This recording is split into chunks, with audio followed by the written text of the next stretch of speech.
시간 우리의 이웃들과 교회들을 위해서 함께 통성으로 기도하겠습니다.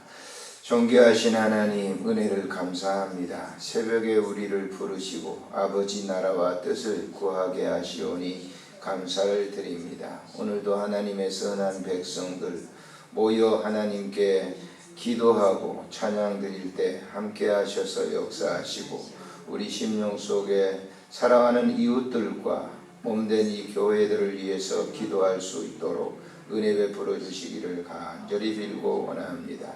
이 땅에 우리를 보내셔서 하나님의 그 아름다운 귀한 사역을 이루게 하신 하나님 아버지, 오늘도 구하는 모든 것을 주님 아시오니 이루어 주시기를 빌고 원합니다.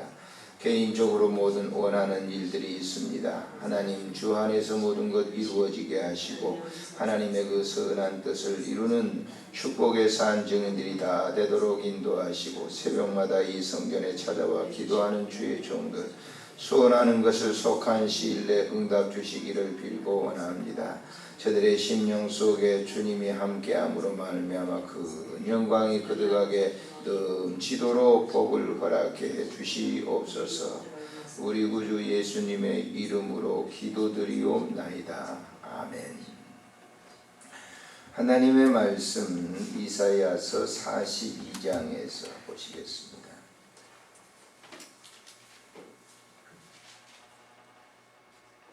이사야서 42장 1절부터 7절까지만 보시도록 합니다. 내가 붙드는 나의 종 내 마음에 기뻐하는 자고 내가 택한 사람을 보라. 내가 나의 영을 그에게 주었은즉 그가 이방에 정의를 베풀리라. 그는 외치지 아니하며 목소리를 높이지 아니하며 그 소리를 거리에 들리지 아니하게 하시며 상한 갈대를 꺾지 아니하며 꺼져가는 등불을 끄지 아니하고 진실로 정의를 시행할 것이며 그는 쇠하지 아니하며 낙담하지 아니하고 세상에 정의를 세우기에 이르리니 성들이 그 경우를 앙망하리. 하늘을 창조하시고 펴시고 땅과 그 소산을 내시며 땅 위의 백성에게 호흡을 주시며 땅에 행하는 자에게 영을 주시는 하나님 여호와께서 이같이 말씀하시되 나 여호와가 의로 너를 불렀은즉 내가 내 손을 잡아 너를 보호하며 너를 세워 백성의 언약과 이방의 빛이 되게 하시리니 내가 눈먼 자들의 눈을 밝히며 갇힌 자들의 감옥에서 이끌어내며 흑암에 앉은 자를 감방에서 나오게 하리라. 아멘. 이사야 선지자는 이제 40장부터 신약적인 요소를 이제 예언하고 있다. 메시아가 오실 것이다 라고 하는 그 예언을 합니다만은 이 구약이나 신약이나 이 맥클레이라고 하는 신학자는 예수의 칭호에 대해서 몇 가지가 될 것 같아요. 보통 사람은 예수 그리스도 뭐 이 정도 하나님의 아들 뭐 이 정도 합니다만은 그 맥클레이는 90가지 예수의 칭호를 책을 냈어요. 그래서 거기 보면 이제 다는 아닙니다만은 뭐 예수 그리스도 종 생명수 새벽별 또 감람나무 온유자 겸손한 자 하나님의 아들 포도나무 구원자 선지자 제사장 왕 뭐 이런 외에도 굉장히 많죠. 그래서 그 참 많은 연구를 하신 분인 것 같아요. 90가지나 된 예수의 칭호 메시아가 장차 오실 분인데 오늘 이사야는 여기 1절에 보세요. 내가 붙드는 나의 종 그랬습니다. 내가 붙드는 나의 종. 내가 누구 계세요? 하나님께서 붙드는 나의 종, 하나님의 종이라 하고 그랬어요. 두로스. 하나님이 예수를 종이라 이렇게 부르셨다. 종이라. 그래서 예수님도 오셔가지고 그 종의 모든 것을 제자들에게 본으로 보여주신 것이 발을 씻는 거예요. 종으로서 내가 왔다 그랬잖아요. 내가 너희를 섬기러 온 것 같다라고 하는 종으로서. 그러니까 여기 지금 종이라고 하는 것은 하나님께서 예수를 종이라, 메시아를 종이라 이렇게 얘기하고 있는 것이죠. 그래서 거기 다음에 보세요. 내 마음에 기뻐하는 자, 곧 내가 택한 사람을 보라. 내가 나의 영을 그에게 주었은즉 그가 이방의 정의를 베풀리라 그랬어요. 내 마음에 기뻐하는 자, 하나님이 기뻐하는 사람, 하나님이 택한 사람을 보라. 내가 하나님이 나의 영을 뭐예요? 성령을 누구에게? 종에게. 그래서 요단강에서 예수님이 세례를 받을 때 뭐가 내려와요? 성령이 임하신다. 물론 그 이전에도 성령에 이끌려 하셨지만은 예수님은 삼위일체 하나님이시죠. 성자 한 부분으로서 하시죠. 성령을 부어주신다라고 하는 그런 얘기를 하고 있어요. 그래서 그분이 오셔가지고 사도 요한이 그분에 대해서 얘기했던 것처럼 이 예수님께서 2절에 그는 외치지 아니하며 목소리를 높이지 아니하며 그 목소리를 거리에 들리지 않게 하며 상한 갈대를 꺾지 아니하고 꺼져가는 등불을 끄지 아니하고 진실로 정의를 시행할 것이며 그는 쇠하지 아니하고 낙담하지 아니하고 세상에 정의를 세우게 이르리니 섬들이 그 교훈을 망망하리라 그랬어요. 그는 사심이 없는, 예수님은 사심이 없는 분이에요. 정의란 무엇인가 라고 하는 책을 한때 써가지고 굉장히 유행, 지금도 그 책이 팔리고 있어요. 인문학의 뭐 대단한 하버드 대학인가요? 그 교수인데 정의란 무엇인가. 그래서 그 한때는 우리 그 대학교에서 젊은 청년들이 그 책을 굉장히 우리나라에서 한 200만 권 팔렸을 거예요. 굉장히 많이 팔렸죠. 근데 문제는 분배라고 하는 것인데 그분은 책을 갖다 우리나라에서만 그렇게 많이 팔렸, 미국 같은 데도 어마어마하게 많이 팔린 책이에요.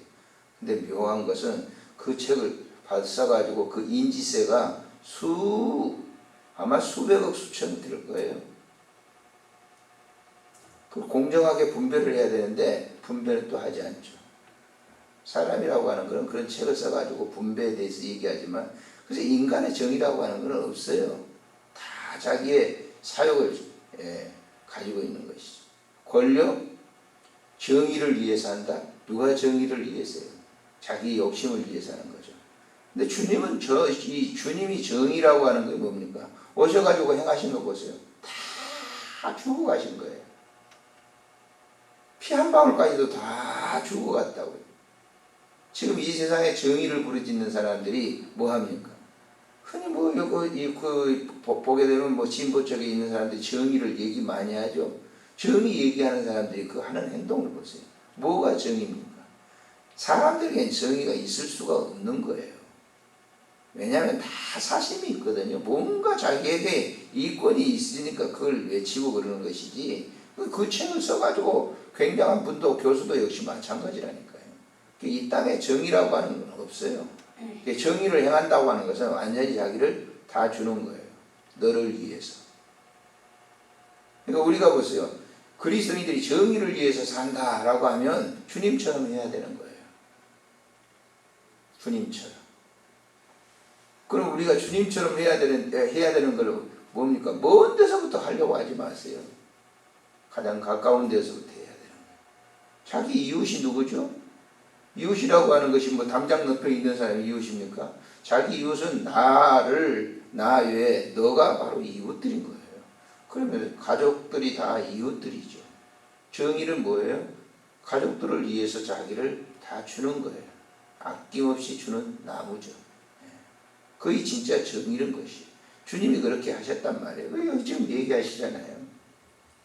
그분은 굉장한 능력을 가지고 있는 분인데 결국 그분은 자기 백성들을 위해서 다 이렇게 하신단 말이에요. 6절에 보세요. 보시면 나 여호와가 의로 너를 불렀은즉 내가 내 손을 잡아 너를 보호하고 너를 세우 백성의 언약과 이방인의 빛이 되게 하시리니 내가 눈먼 자들의 눈을 밝히며 갇힌 자를 감옥에서 이끌어내며 흑암에 앉은 자를 감방에서 나오게 할 것이다. 누가 그렇게 하신다?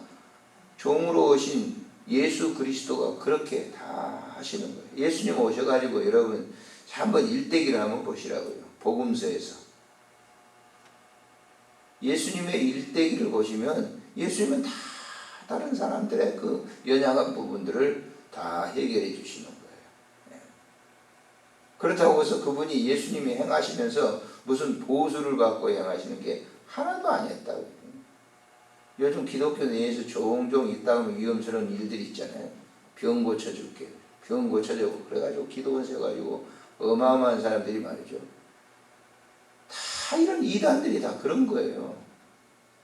이단들이 그렇게 어마어마한 건물들을 사고 하는 건 뭡니까? 그리고 다 자기 사욕을 취해 이어서 하는 거예요. 그 이단들의 특색이라고. 하나 주는 거 없어요. 다 지금 흡혈귀처럼 막 빼앗는 거예요. 그 요즘 어디 신천지 같은 데 들어가면 보세요. 조심스럽지만 자식들이 들어가면 말이죠. 그냥 부모하고도 그냥 거기 빠지게 되면요. 다 남남이 돼버리는 거예요. 그리고 이제 거기서 전부 이용해 먹고, 예. 사회 무리를 일으키고, 그렇게 되는 거예요. 뭐가 다른 사람들을 위해서 한다는 거예요. 그렇지 않아요. 전부 자기 사욕을 위해서. 예. 과천에 있는 그 여자 목사도 그러잖아요. 이단 되어가지고, 이단에 교인 되어가지고 말이에요. 별 처음에는 말이죠. 연약한 사람, 다 도운다고 그러는데 나중에 알고 보니까 다 그걸 교인들에게 빼내가지고 그런 짓 하는 거예요. 자기는 옳다는 거예요. 지금도. 그리고 교단의 한기총 같은 데 들어가가지고 말이죠. 무슨 부장 해가지고 거기서 활동하는 한기총이라고 그래. 등에 업고 한국 기독교 총회거든요. 그 유명한 목사님들이 만드는 단체, 공동단체. 이게 요즘 말이죠. 거기서도 막 이단들이 다 빠져가지고 그렇게 하는 거예요. 한마디로 우리가 우리가 이 세상에서 이 그리스도인으로서 사는 온전한 삶은요, 주님 닮는 거예요. 다른 거 아닙니다. 주님 닮는 거예요. 욕심도 없이, 아무런 그 빚도 없이, 그런 것도 하지 않아요. 당신의 사역을 위해서 사신 게 아니란 말이에요. 지금 다 얘기하고 있잖아요. 이 구약에서 이미 이사야 선지자가 장차 오실 하나님의 종 메시아는 이렇게 오신다라고 하는 거예요. 이렇게 말씀했음에도 불구하고 예수님 초림 당시에 예수님을 따르는 사람들은 이걸 다 몰랐어요. 이렇게 800년 전에 이미 다 얘기했음에도 불구하고 오늘날도 꺼먹는 들이 너무 많아요. 영적으로 잘 알지 못하는. 그 예전에 그랬잖아요. 글자 모르는 사람들을 까막눈이라고 그랬잖아요. 까막눈들은요, 글을 모르기 때문에 엉뚱한 걸 하는 거예요. 그래서 속임당하기도 하고 그러는 거예요. 우리가 영적으로 예수를 믿는 것은 밝은 눈을 가진 사람들이 예수를 정확하게 볼 수 있어야 돼요. 그걸 이미 구약에서 이렇게 얘기해 줬음에도 불구하고 잘 모른단 말이에요. 이미 예수님은 구약에 말씀한 대로 오셨어요. 우리에게 2000년 전에 오셨는데도 불구하고 우리가 이 예수 믿는 사람들이 무슨 정의를 얘기하고 진리를 얘기하고 뭘 내세워가지고 자기들이 굉장히 경건한 척 하는데 사실은 허탕이란 말이에요. 그래서 우리는 여러분 사람을 따르지 마세요. 저도 목사지만 여러분 교회 목사 따르지 마세요. 예수 따르세요. 예수. 아셨습니까? 예수가 제일 중요한 겁니다. 사람이 중요한 거 아니에요. 사람이. 대부분 사람들이 무지몽매해가지고 무슨 지도자들이 있게 되면 거기를 그냥 죽도록 따르려고 해요. 목사님도 오래되면 은퇴하잖아요. 저도 얼마 있으면 은퇴합니다. 은퇴하는 거예요. 다. 사람은 사라지는 거예요. 그런데 그 사람을 갖다 목적을 둬가지고 오늘날도 그런 분들이 많아요. 돌아가신 분들을 위해서 예배를 드린다는 것이 세상에. 여러분 어떠십니까? 돌아가신 분을 갖다 이 화상에서 설교 예전에 했던 거 있잖아요. 그걸 해가지고 예배를 드리는 거예요. 찬송 부르고 기도하고 예배는 설교는 돌아가신 분 목사님 설교를 딱 이렇게 화상에 비춰주면서 그분 설교를 들으면서 하는데 여러분 어떻습니까? 과연 그게 옳은 겁니까? 제가 잘못한 거예요? 자, 돌아가신 분 설교를 들어가죠. 그 뭐냐면 사람을 추앙하는 거란 말이에요. 지금까지 예수 믿는 게 아니에요. 그 사람이 전했던 설교를 듣고 그냥 그 사람을 좋아해서 따르는 거란 말이에요. 아무리 유명한 목사도 죽으면 끝이에요. 끝. 더 이상 그분에 대한 교훈을 따라서는 안 된다. 우리는 오직 예수만 따르는 겁니다. 예수만. 아셨습니까? 예수만 믿는 거예요. 예수만. 그래야 되는 거예요. 사람 믿는 거는요, 오래 못 갑니다. 오래 못 가. 그런데 지금 요즘 일어나는 세태를 보면 그렇지 않거든요. 예. 교회가 막 파당생기고 하는 이유는 뭐냐? 사람 따르기 때문에 그래요. 사람 따르기 때문에. 여러분, 저나 여러분이나 예수 잘 믿으시기를 바랍니다. 예수 잘 믿으세요. 그것이 가장 중요한 핵심입니다. 핵심. 이 아침에도 뭐 때문에 나오죠? 궁극적인 목적은 예수님 잘 믿기 위해서 우리가 나오는 겁니다. 예수 잘 믿기 위해서. 우리가 왜 기도하죠? 예수 잘 믿기 위해서 기도하는 거예요. 우리가 왜 하나님을 영화롭게 해야 되죠? 믿음 생활 잘하기 위해서 그러는 겁니다. 오늘 하루도 무더위 가운데 우리가 살아갑니다. 주님과 함께 동행하는 거룩한 하루가 되시기를 바랍니다. 기도합니다. 좋으신 하나님 아버지, 은혜를 참으로 감사를 드립니다. 이 새벽에도 귀한 말씀, 우리에게 종으로 오셨다고, 하나님이 육신을 입고 종으로 오시겠다고 예언을 하신 말씀을 우리가 이렇게 깊이 있게 묵상합니다. 하나님 아버지, 하나님께서 우리를 구원하시기 위해서 종으로 오셔서 피 한 방울까지도 남기지 아니하시고 우리 죄악을 위해서 용서해 주셨는데 우리 하는 거 없습니다. 정말 우리가 이 땅에 사람을 의지하지 않게 하시고 오직 예수 그리스도만 믿음으로